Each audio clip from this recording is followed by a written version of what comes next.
cuman satu gitu. Saya harus berjanji kepada suami saya bahwa saya harus mencintai dan menyayangi mereka semua ini, bayi-bayi ini, sama seperti saya mencintai anak-anak saya.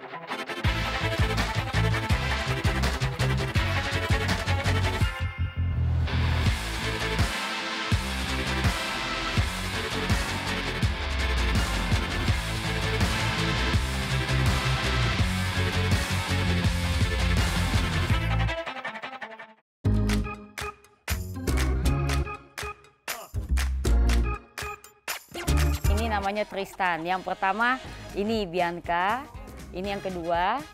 Terus yang nomor urut 3 ini Scarlett, nomor urut 4 mana Sheikah? Oh ini di belakang saya ini nomor urut 4 perempuan juga.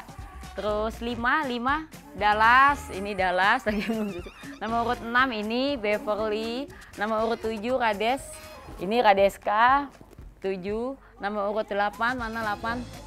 Oh 8 Alvino di belakang tuh 8. Nomor urut 9 Maura, nomor urut 10 mana 10? Ini Freya lagi minum susu juga. Nomor urut 11 mana L? Mana? Oh, ini dia nih 11 nih. Nomor urut 11 L, 12 Maggie. Maggie di belakang, ini yang terakhir Baby Zain. Adalah Monica Soraya Haryanto. Sosok wanita yang rasanya pantas dijuluki sebagai malaikat tanpa sayap. Dengan senang hati merawat dan ikhlas bayi-bayi yang berasal dari keluarga tidak mampu. Kebaikan ini pun tidak dilakukannya sendiri, melainkan bersama sang suami tercinta Haryanto Durya. Bayi-bayi tersebut sengaja dibawa ke kediamannya di kawasan Cilandak, Jakarta Selatan yang memiliki luas 4.500 meter persegi. Bukan bermaksud mengadopsi, melainkan hanya untuk membantu merawat agar para balita tersebut mendapatkan gizi dan perawatan yang baik. Ingin mengenal lebih dekat sosok sang malaikat tanpa sayap, tim selebritas yang menyambangi istananya kemarin siang. Pemirsa, nama saya Monica Soraya.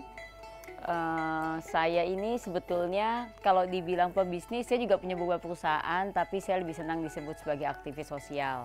Karena memang kurang lebih 5 tahun belakangan ini memang saya terjun langsung dan saya sangat peduli dengan masalah sosial yang ada di Indonesia. Nah awalnya sih memang terketuklah hati saya untuk saya mulai melihat banyaknya terutama bayi-bayi dan anak-anak terlantar yang saya lihat baik itu di media sosial, baik itu di TV, banyak sekali yang terlantar. Itulah yang kayaknya mengetuk hati saya. Saya mulai berbicara dengan suami saya dan anak-anak dan akhirnya mulai saya merawat dan mengasuh bayi ini mulai satu persatu. Jadi dari awal 1, 2, 6. Setelah 6, saya sempat bicara sih sama suami saya, kita 7 terakhir gitu awalnya. Tapi ternyata Allah berkehendak lain, dari 7 muncul 8, 9, dan sampai sekarang menjadi 13.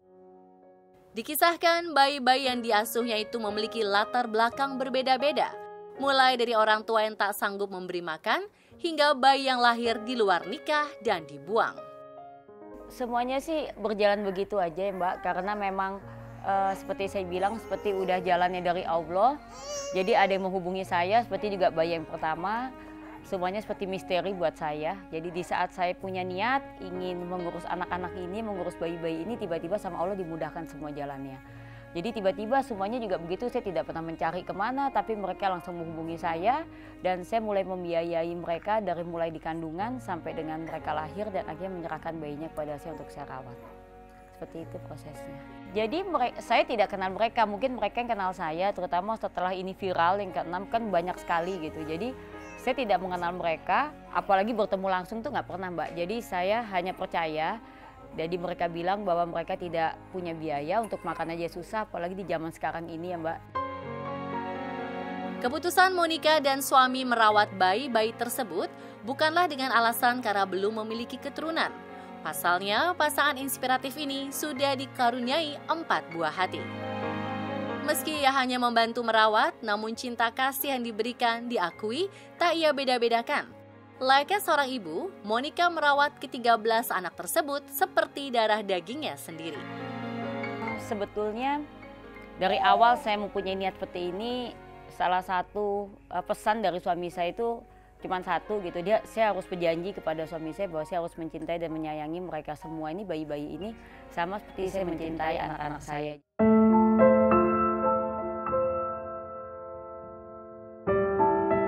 Jadi mereka harus mendapatkan perlakuan yang sama seperti apa yang saya lakukan kepada anak-anak saya. Kalau dulu anak-anak saya juga mereka diasuh oleh babysitter, satu anak satu, dan sekarang mereka juga 13 bayi ini juga diasuh oleh masing-masing satu orang babysitter. Ya akhirnya bukan hanya saya bisa mengurus 13 bayi ini dan membawa mereka nanti bisa mengasuh, bisa mencintai mereka. Akhirnya saya kenal juga nih dengan 13 babysitter nih, mbak-mbak juga yang luar biasa, jadi tambah saudara lagi buat saya. Dan alhamdulillah mereka juga menyayangi bayi-bayi ini seperti anaknya atau adiknya sendiri. Niat baik pastinya disenangi Tuhan. Kini Monica tak menyangka bahwa keputusannya merawat anak-anak kurang beruntung itu membuat kehidupannya menjadi lebih bahagia. Aktivis sosial ini pun merasa bahwa kasih sayangnya pada malaikat-malaikat kecil itu tak terhingga nilainya. Saya rasakan saat ini itu seperti hidup saya ini makin penuh warna. Jadi saya merasa sangat bersyukur Allah bisa memberikan saya satu anugerah, satu karunia yang luar biasa dalam hidup saya.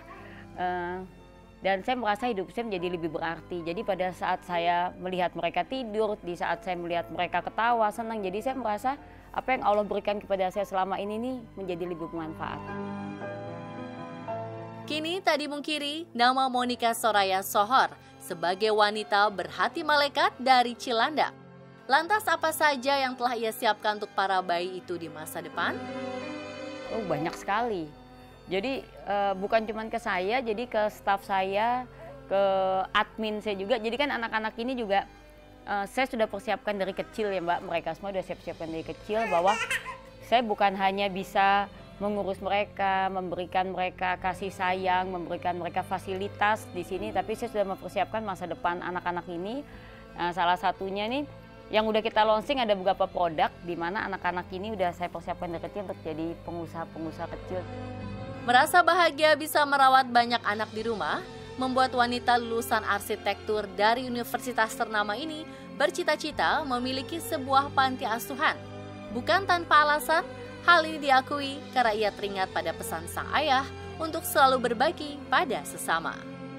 Almarhum ayah saya sih selalu berpesan pada saya dari semenjak saya kecil gitu bahwa hidup ini hanya ada dua pilihan, kamu jadi orang baik atau kamu jadi orang jahat. Gitu. Kamu sendiri yang menentukan karena tidak bisa orang lain yang ikut menentukan hidup kamu. Kalau kamu udah sepakat dalam hati kamu udah dalam hati kamu mau berikhtiar bahwa kamu mau jadi orang baik, ya udah kamu harus jadi orang baik kapanpun dan dimanapun. Memang susah untuk jadi orang baik karena pasti di sekeliling kita tidak semuanya orang baik. Tapi kalau kamu yakin kamu bisa, kamu harus tetap jadi orang baik.